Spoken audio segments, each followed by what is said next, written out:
Assalamualaikum warahmatullahi wabarakatuh.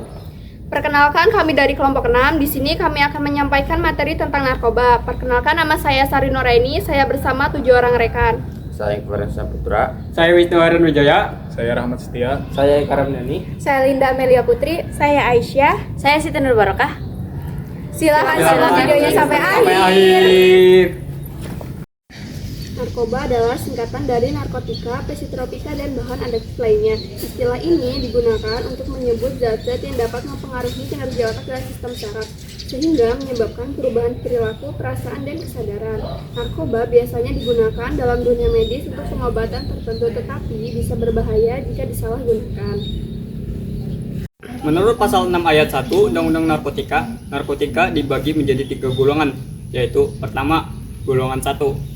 Hanya digunakan untuk penelitian, tidak digunakan untuk terapi, dan sangat adiktif. Yang kedua, golongan kedua, dapat digunakan dalam terapi sebagai pilihan terakhir dan cukup adiktif. Dan ketiga adalah golongan 3, digunakan luas dalam terapi, dapat digunakan untuk pengembangan ilmu, dan memiliki potensi cukup ringan untuk ketergantungannya. Narkotika berdasarkan proses pembuatannya dapat digolongkan menjadi 3 jenis. Yang pertama adalah narkotika sintetis. Narkotika sintetis adalah narkotika yang melalui proses pengolahan yang rumit. Hasil pengolahannya biasanya digunakan untuk keperluan medis dan penelitian. Contoh dari narkotika jenis ini adalah amfetamin, metadon, dan dexamfetamin. Lalu yang kedua adalah narkotika semisintetis. Narkotika semisintetis adalah narkotika yang pengolahannya menggunakan narkotika alami sebagai bahan utamanya. Bahan-bahan tersebut kemudian diisolasi dengan cara diekstraksi. Contoh dari narkotika semisintetis adalah morfin, heroin, dan kodein. Lalu yang ketiga adalah narkotika alami. Narkotika alami adalah narkotika yang bisa langsung digunakan hanya dengan melalui proses yang sederhana. Namun, kandungan zat di dalamnya masihlah sangat tinggi sehingga tidak bisa digunakan sebagai obat. Narkotika jenis ini adalah ganja dan koka.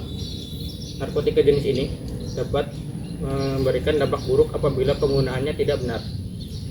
Dampak paling fatalnya yang bisa diberikan oleh narkotika jenis ini adalah kematian. Dampak dan bahaya narkoba ada 2, itu yang pertama dehidrasi. Menurunnya keseimbangan elektrolit dan menyebabkan tubuh kekurangan cairan. Efeknya itu bisa membuat kejang-kejang, halusinasi, perilaku agresif, dan sesak dada. Efek jangka panjangnya itu bisa membuat kerusakan otak. Bahaya dampak narkoba. Yang kedua adalah halusinasi. Umumnya terjadi pada ganja dan sejenisnya. Efeknya mual, muntah, rasa takut berlebihan, gangguan kecemasan. Dampak jangka panjang yaitu gangguan mental, depresi, kecemasan kronis. 3 dampak utama narkoba. Yang pertama dampak medis, yaitu narkoba bisa digunakan untuk pengobatan. Tapi jika disalahgunakan dapat menyebabkan kerusakan organ tubuh, menyebabkan kecanduan, bahkan kematian. Yang kedua dampak psikologis, yaitu menyebabkan gangguan mental seperti halusinasi, depresi, kecanduan, dan perubahan suasana hati yang ekstrim. Yang ketiga dampak sosial, yaitu merusak hubungan dengan keluarga dan masyarakat, menurunkan produktivitas, dan meningkatkan risiko terlibat masalah hukum. Oke bro, Ya Pak, siapa namanya? Udah berapa lama sini bro? udah 3 bulan Pak. 3 bulan ya? 3 bulan. Dulu pakai apa?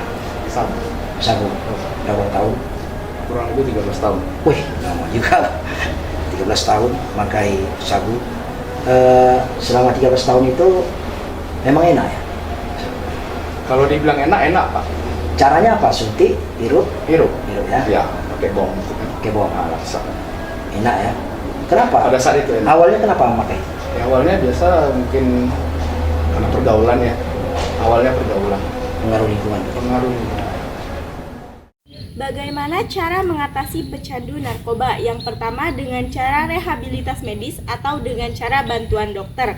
Dan yang kedua dengan cara rehabilitas sosial dengan cara terapi, konseling, pembinaan spiritual, dan juga pelatihan.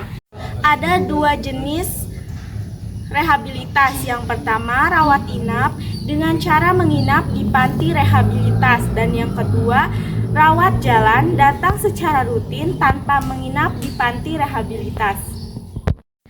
Narkoba bukan hanya merusak tubuh tapi juga menghancurkan masa depan. Pencegahan dan edukasi sejak dini sangat penting untuk melindungi diri dari orang sekitar dari bahaya pencegahan narkoba. Sekian video dari kami, mohon maaf apabila ada kesalahan. Wabillahi taufiq wal hidayah. Wassalamualaikum warahmatullahi wabarakatuh.